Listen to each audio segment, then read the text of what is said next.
Channel वक्त की आवाज़ को सब्सक्राइब करें और बेल आइकॉन दबाएं।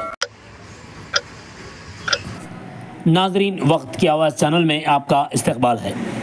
नाजरीन, all India ideal teachers association की जानिब से एक सेमिनार का इनेकाद अमल में आया। ये सेमिनार अंडरपेट Urdu girls high school Adoni में मुनक़िद हुआ, जिसका उन्वान इक़दार पर मुबनी तालीम वैल्यू बेस्ड एजुकेशन रखा गया। ये सेमिनार बिलख़ुसूस सदर मुदर्रिसीन और असातिज़ा को लेकर मुनक़िद हुआ। सेमिनार में सरकारी स्कूल्स के अलावा खानगी स्कूल्स के असातिज़ा ने भी शिरकत की। सेमिनार का मकसद तुलबा सिर्फ मयारी तालीम ही नहीं बल्कि तुलबा को अखलाक़ी और तहज़ीबी माहौल के साथ तालीम देना था। इस मौके पर असातिज़ा हलीम सिद्दीकी, खलीलुल्लाह, शबीर अहमद वग़ैरह ने जलसे से खिताब करते हुए उन्वान से मुताल्लिक़ तमाम पहलुओं को उजागर किया। बादअज़ां जलसे में मौजूद लोगों से सवाल जवाब का मरहला क़ायम किया गया। सवालात के मुमकिना हद तक जवाबात दिए गए। इन मशवरों के बाद लाहिया अमल तैयार करने का मंसूबा बनाया गया।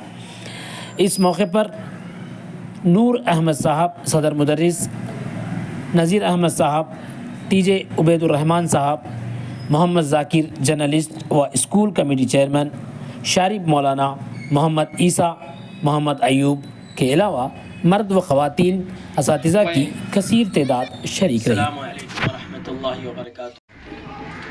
जनाब अब्दुल हलीम सिद्दीकी साहब, हाशमे स्कूल के सदर मुदर्रिस, जनाब नूर बादशाह साहब, फरिसा मोहल्ले के एलिमेंट्री स्कूल के सदर मुदर्रिस, जनाब टीजे उबैदुल्लाह साहब, उमुल खुरा के दो नाज़मीन ईसा साहब और शारिफ सल्फी मौलाना, और अंडरपेट के जो हमारी तालीम पर मबनी वैल्यू बेस्ड एजुकेशन पर है। इस ज़बान में इंशाल्लाह मैं एक शेर से शुरू करूँगा। अपने अजदाद की तालीम को बेचा ना करो, अपने अजदाद की तालीम को बेचा ना करो, रूहे इस्लाफ को तकलीफ ना हो, रूहे इस्लाफ को तकलीफ ना हो, ऐसा ना करो, रूहे इस्लाफ को तकलीफ ना हो, ऐसा ना करो, गैरों के सामने दस्तारे अमल खम करके, गैरों के सामने दस्तारे अमल खम करके अपनी तहजीब को संसार में रुस्वा ना करो, अपनी तहजीब को संसार में रुस्वा ना करो। दरअसल ये शेर आज के मौजू से मुंसलिक है। तो दरअसल आज एटा की जानिब से एक program, moral value education program दरअसल एटा की जानिब से चलाया जा रहा है। All India ideal teachers association का मुख्तसर तारुफ आपके सामने रखता हुआ मैं आगे तकरीर को ले चलूं। ये ऑर्गेनाइजेशन दरअसल 22 दिसंबर 1992 में शुरू हुआ। ये ऑर्गेनाइजेशन का मकसद तालीम के साथ साथ बच्चों में अक़दार और अक़दार पर मबनी तालीम को हासिल करे। इसके ज़माने में इसमें दो तरह के है। उन्होंने एक बेहतरीन जवाब दिया। मैंने मेरे बच्चों को बहुत लाड़ और प्यार से पाला हूं, मगर हमारे बच्चों में सब्र नहीं, तहम्मुल नहीं, उसी का नतीजा मैं आज ओल्ड एज होम में आकर रह रहा हूं। 80 करोड़ का मालिक है। कितने करोड़ का? 80 करोड़ का मालिक रहते हुए भी वो अपनी औलाद से महरूम है और जिंदगी कहां पर गुजार रहा है। अब इससे जान सकते हैं ये 80 करोड़ रहने के बावजूद आजकल के ज़माने में हमने तरक्की को सिर्फ पैसे समझा। अगर पैसे समझा भी था तो ये क्या हुआ, उसकी औलाद ने कम से कम उनको घर पे रखना गवारा नहीं किया। ये किसकी गिरावट है? अखलाकी गिरावट है। तालीम तो हासिल की है, अपने बच्चों को पढ़ाया, देखभाल की, एक मुकाम पर पहुंचाया, उसके बावजूद क्या सिला मिला? कौन सी कमी थी? तालीम तो हासिल कर ली, अखलाकी कमी, जहां तक मैं जानता हूं। उसके बरक्स यहाँ पे एक बात, तालीम, हमारे पास दो चैलेंज है। तालीम भी हासिल करना है, उन्हीं को मिलती है जिनकी उम्मीदों में जान होती है। सिर्फ पंखों से कुछ नहीं मिलता, सिर्फ पंखों से कुछ नहीं मिलता, हौसलों में उड़ान होती है, हौसलों में उड़ान होती है। तुरक हौसला वो मंजर भी आएगा, तुरक हौसला वो मंजर भी आएगा, प्यासों के पास चलकर समंदर भी आएगा। तुरक हौसला वो मंजर भी आएगा, प्यासों के पास चलकर वो समंदर भी आएगा। थक कर ना बैठ ऐ मंजिल के मुसाफिर, थक कर ना बैठ ऐ मंजिल के मुसाफिर, मंजिल भी मिलेगी, मिलने का मजा भी आएगा। मंजिल भी मिलेगी, मंजिल भी मिलेगी, मिलने का मजा भी आएगा। इन चंद कलिमात के तमाम असातिज़ा इकराम, अस्सलामु अलैकुम व रहमतुल्लाहि व बरकातुहू। टीचर्स को सबसे पहले रिकग्निशन देना, उनकी शनाख्त करना, उनको इज्जत देना, क्योंकि आज के दौर में जो ज्यादा मेन रोल अदा कर रहे हैं वो कॉन्वेंट्स के टीचर ही हैं। यहाँ थोड़ी सी तारीफ जानिए। आज से 50 साल पहले औरतों को तालीम देना मायूब समझा जाता था। कम से कम तालीम दी जाती थी। यह सोचा जाता था कि लड़कियां अगर घर से बाहर निकलेंगी तो तहजीब बिगड़ेगी। बाद में मुसलमानों की जो है दौलत कम होती गई, तालीम एक ऐसा जरिया बना जिसकी वजह से नौकरियां मिलनी शुरू हुई।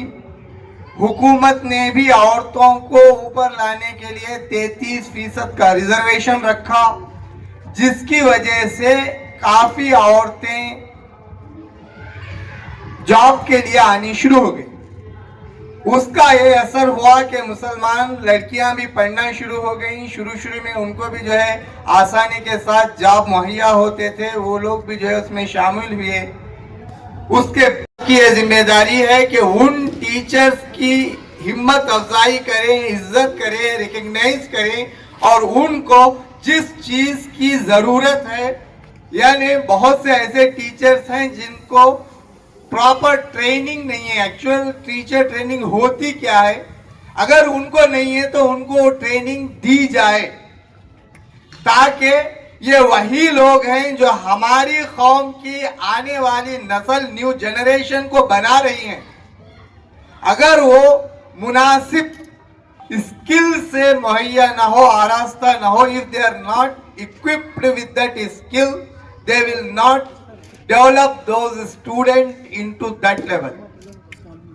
तो अगर हम उनको नजरअंदाज करें, अगर हम उनको प्रॉपर ट्रेनिंग न दें, उनको प्रॉपर मोटिवेट न करें, तो जानिए ये नुकसान हमारी आने वाली नस्लें उठाएंगी।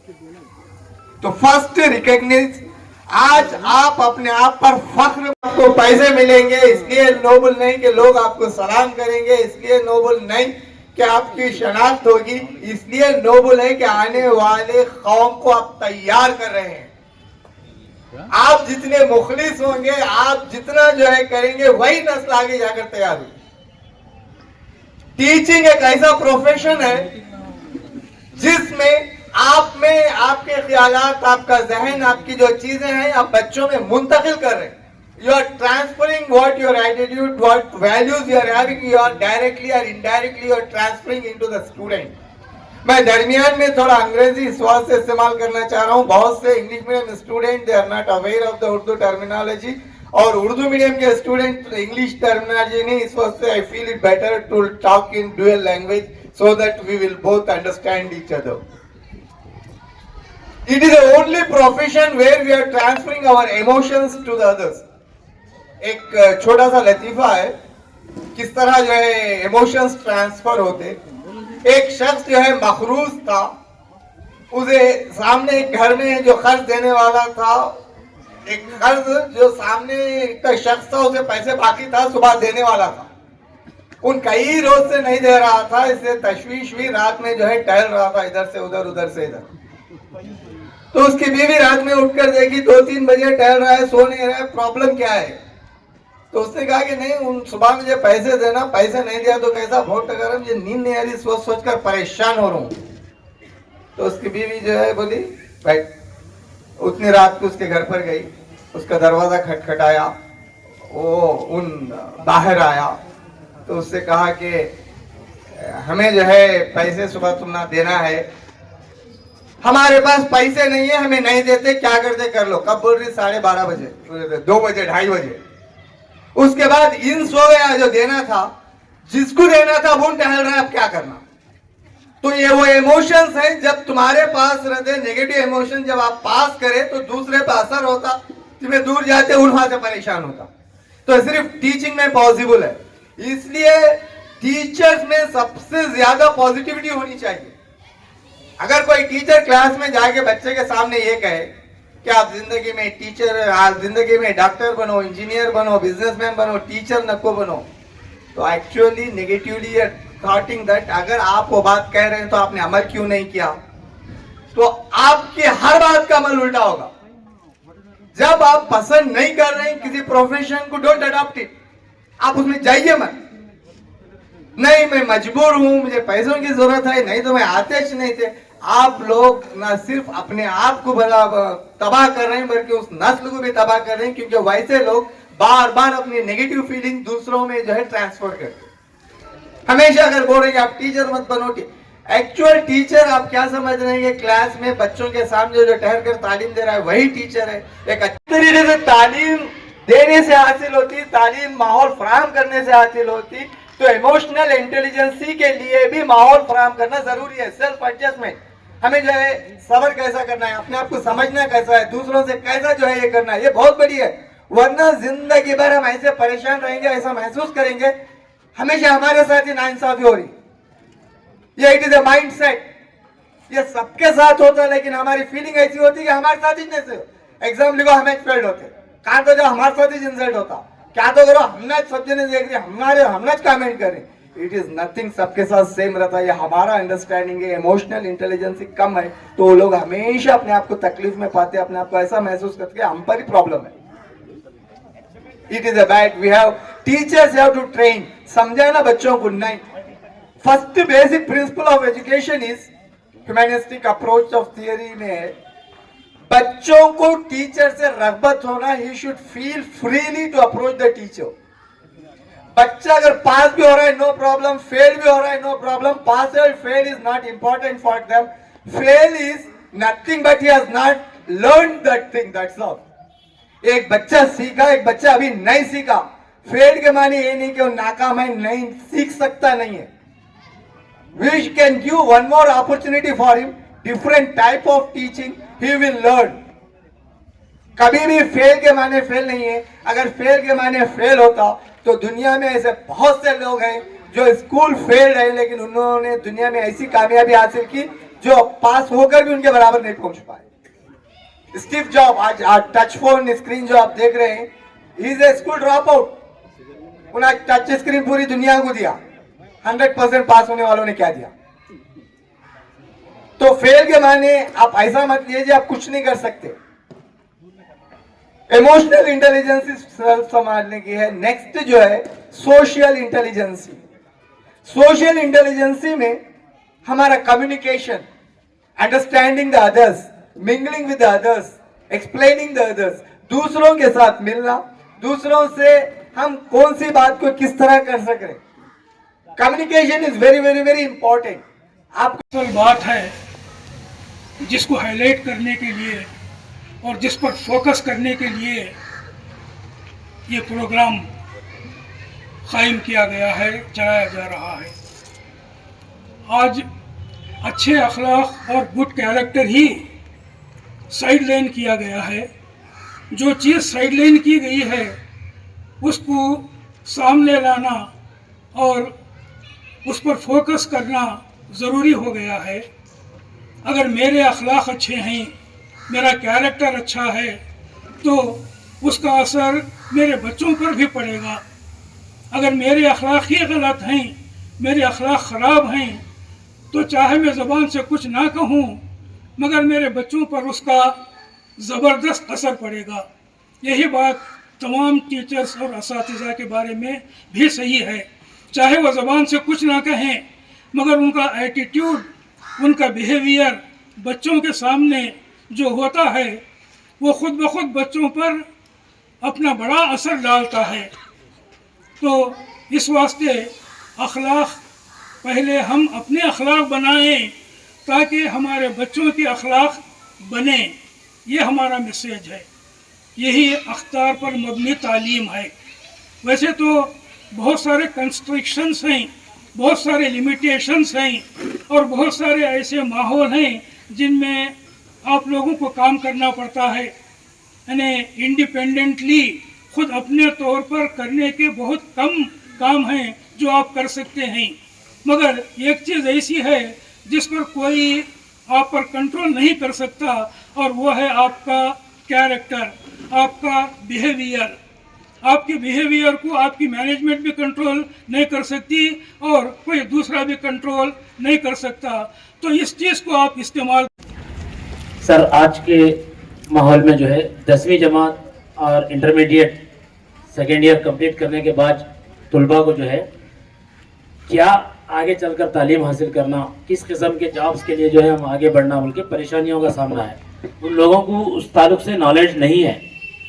अलबत्ता मैं ये चाहता हूँ कि 10वीं जमात जब बच्चे तलबा तालिबात जो भी पढ़ते हैं, तो उस वक्त टीचर्स जो है उनको आगे कैसा जो है पढ़ना है वो बताना ज़रूरी समझता हूँ।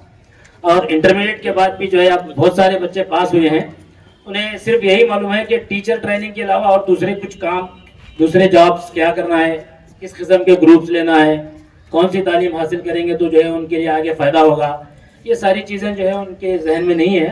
तो उससे मुताल्लिक़ कुछ मालूमात फ्राहम करें तो मैं शुक्रगुजार हूँगा। इस ज़िमन में सवाल अच्छा था कि बच्चों को सिर्फ हमें 10th या इंटर तक पढ़ाकर छोड़ दिए, तो टीचर्स को ये भी आगाह होना चाहिए। आधुनिक में जो है एक voluntary organization living is giving. First of all हम लोग जब भी कुछ चेंज लाना चाहते हैं, माशाल्लाह बहुत अच्छा चेंज है ये, मगर फर्स्ट ऑफ ऑल हम लोगों में चेंज आना बहुत ज़रूरी है। स्पेशली हम मुसलमानों में एक यूनिटी रहना चाहिए। देखिए इतना अच्छा प्रोग्राम है, मगर हालांकि बहुत बहुत बड़े बड़े हस्ती इधर बैठकर है, वेरी गुड पर्सनालिटीज, मगर जो सुनने वाले हैं बहुत कम तादाद है, लैक ऑफ इंफॉर्मेशन में भी। सो मेरा पॉइंट ये है कि जो देखिए अब मस्जिदों में जाएंगे तो मस्जिद में थोड़े लोग आएंगे बस, वहाँ भी फिरके है। और यहाँ टीचर्स की बात कर रहे हैं, फर्स्ट ऑफ ऑल हम लोगों को चेंज लाना है तो पहले हमारे में इम्प्लीमेंटेशन है। तो जैसे क्रिश्चियनिटी जिस तरह से फास्ट फैल रही है, उस तरह हालांकि हमारा मुल्क, हमारा इस्लाम तो बहुत फैल कर है, मगर हम लोगों में यूनिटी ना रहने की वजह से हम लोग क्या हो रहे, रप्चर। बेस्ट एग्जांपल हमारा फलस्तीन है, कोई कुछ एक्शन नहीं ले रहा। तो हम लोग एक्शन लिए बगैर भी बिफोर ही हम लोग कुछ ना तो कुछ सोचना पड़ेगा हमारे मुल्क के लिए, हमारे कौम के लिए, हमारे आने वाले जनरेशन्स के लिए। तो ऐसे प्लेटफॉर्म्स क्रिएट करना चाहिए कि फर्स्ट हम लोग यूनाइटेड रह सके, हमारी एक बात रह सके, इसको कोई आर्ग्यूमेंट डिबेट नहीं रहना चाहिए। That is my question.